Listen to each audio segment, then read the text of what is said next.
Hey Daniel, thank you very much for writing in. Look, you've sort of stumbled onto my pet subject here, so do forgive me if I ramble on a little bit.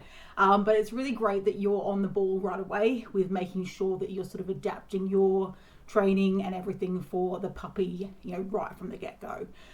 With the type of dogs you've had in the past, like the boxer, staffies, you're no doubt sort of familiar with some of the pitfalls of having a large and boisterous pup in your life. But it's always good to make sure that you're tailoring your plan to the individual puppy. So there's a few things I'd want to get out of the way right from the get-go.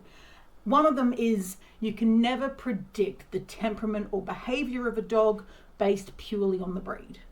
However, it's foolish not to take the breed into account when preparing yourself for training and what to expect.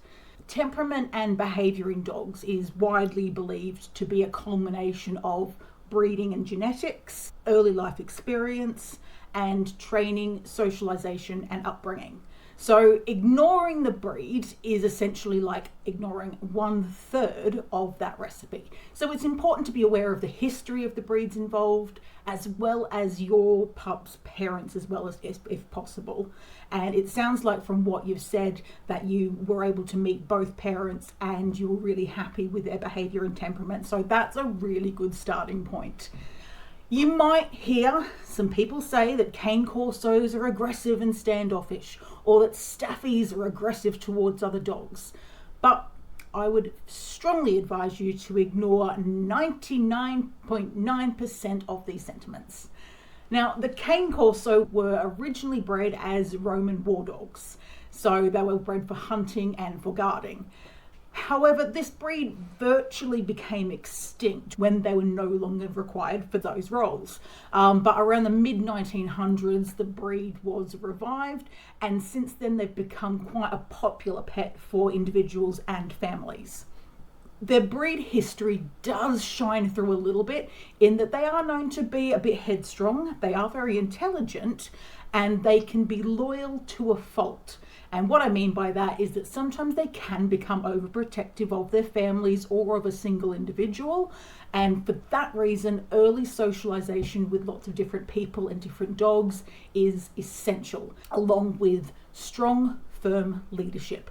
And it's really important when you've got kids in the house to establish children in a leadership type of role from day one. I don't tend to recommend this breed to families with really small kids, just because they can sometimes become overprotective of the littlies, or they might see them as competition for attention. But with the ages of your kids, I think we're in really good hands.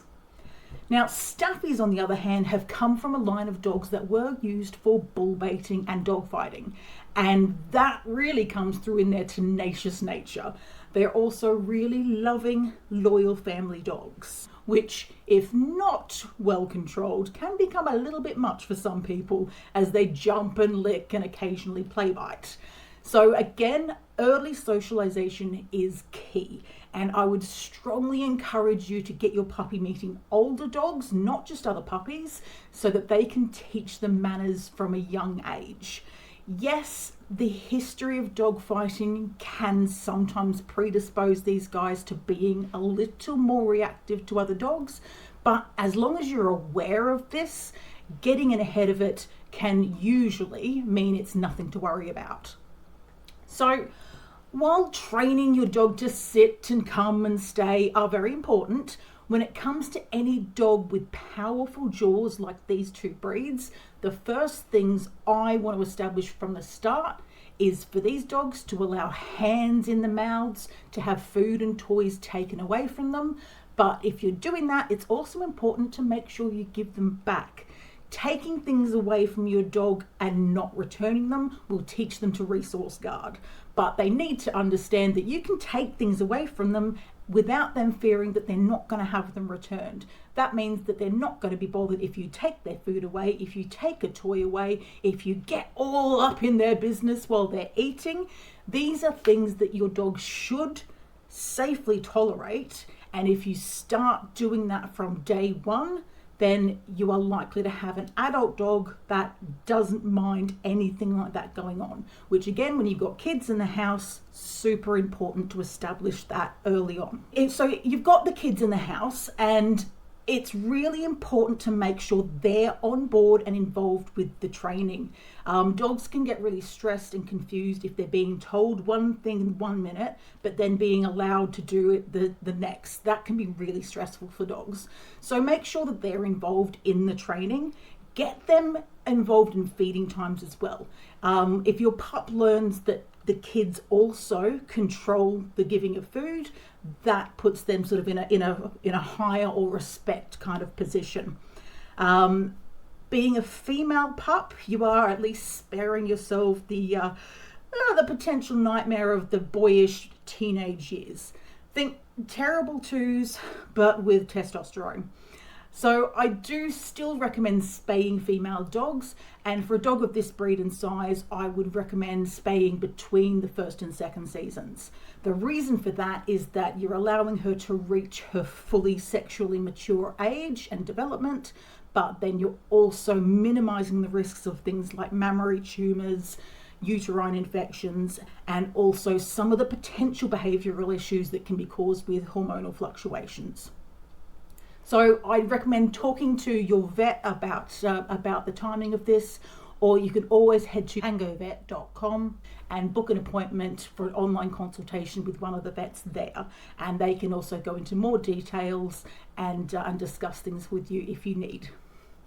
So essentially, this crossbreed is no more likely to be aggressive or dangerous than any other breed, provided that you start early with firm training and socialization. The key thing to remember is that this dog does have powerful jaws, so the potential to cause harm is far greater than with a smaller dog or a dog with weaker jaws, but it doesn't necessarily mean they're more likely to bite. It's just that when you've got the potential to cause harm and damage, you just need to be that much further along with training and socialization than you might get away with a smaller dog. So remember that dogs thrive on consistency and boundaries. As I've said, dogs get confused and stressed if they're not sure where they stand or if rules keep changing. I've attached the links to my 10 commandments for puppy parents at the end of this, and I hope you'll find that helpful as well. Good luck with your new family member. Take care.